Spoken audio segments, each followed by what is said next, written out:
Quelles sont les forces d'un investissement dans un appartement? Déjà, évidemment, vous avez un ticket d'entrée qui est quand même relativement bas. On parle d'un studio.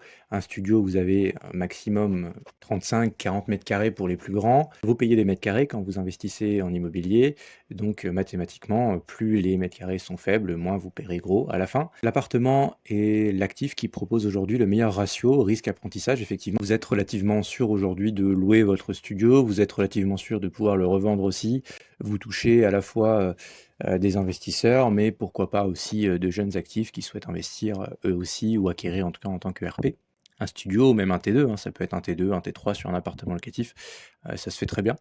Donc au niveau de la fiscalité, c'est assez concret, hein, on est sur du LMNP, à la rigueur, on peut passer en SCI. En tout cas, tout est finançable, tout est relativement simple. Maintenant, voilà, attention à votre ambition. Si vous avez des grosses ambitions, ça peut être aussi un ralentissement. Au niveau de la gestion locative, ben pareil, hein, vous avez un locataire, ça se passe normalement correctement quand vous avez qu'un seul locataire.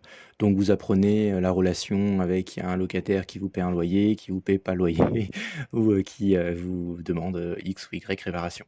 Et puis la banque comprend parfaitement un premier investissement locatif dans un appartement, que ce soit à titre personnel, hein, vous vous dites: «Non, en fait, c'est pour ma RP», puis au final, vous louez, vous avez décidé de louer cet appartement.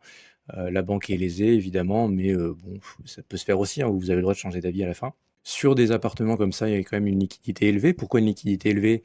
Et bah, parce que vous touchez 2 marchés qui sont relativement profonds, à la fois les investisseurs, donc si des studios, voilà, quand on est investisseur généralement, le premier bien qu'on fait, enfin du moins la majorité des biens, que cherchent les Français, on fait un studio pour louer à des étudiants.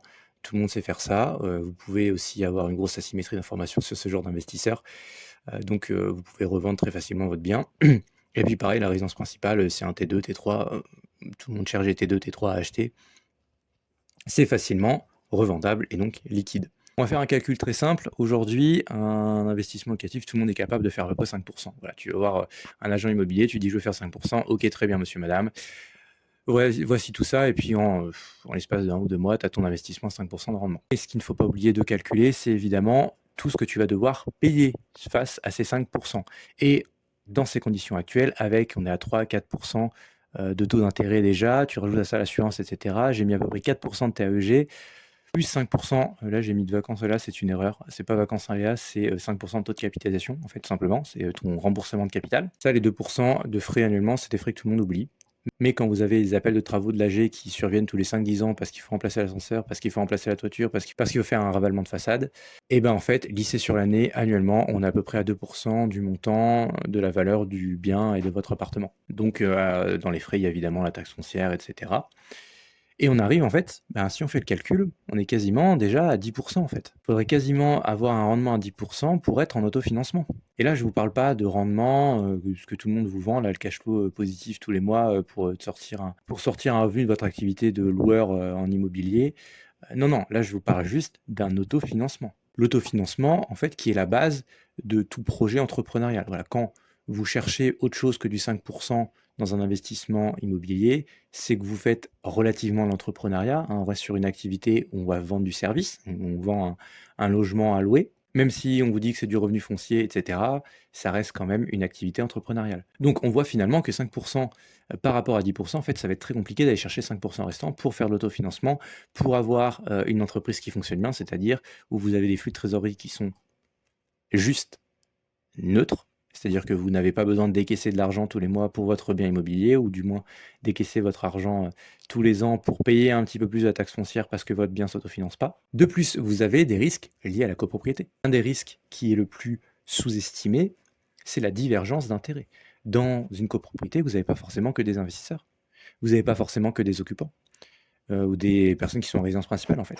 Dans ces cas-là, vous avez littéralement les investisseurs qui sont là, ben, pas pour y vivre toute l'année, qui vivent pas dans la copro.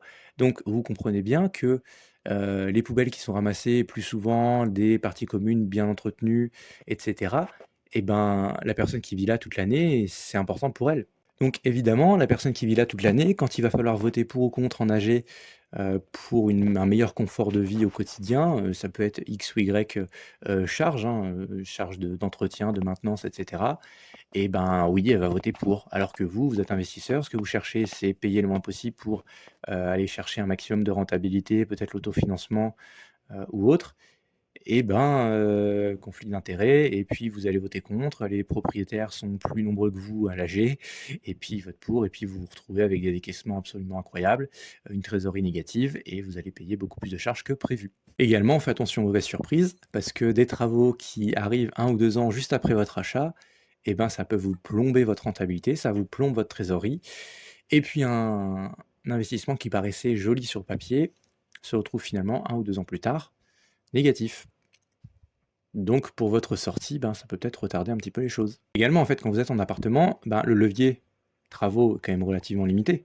Vous pouvez pas aller vous amuser à faire des travaux dans les parties communes, faire des travaux sur la toiture, le chauffage, l'isolation, et cetera. C'est relativement limité. Vous avez en fait acquis du vent. Vous avez acquis en tout cas des mètres carrés dans une copropriété. Les murs vous appartiennent même quasiment pas en fait. Donc vous pouvez réaliser que des travaux qui sont uniquement à l'intérieur du lot, bon, ça vous laisse quand même un petit peu de division. Et encore, il faut encore que ce soit accepté en AG. Vous n'avez pas de maîtrise du chauffage, des parties communes, comme je vous l'ai dit.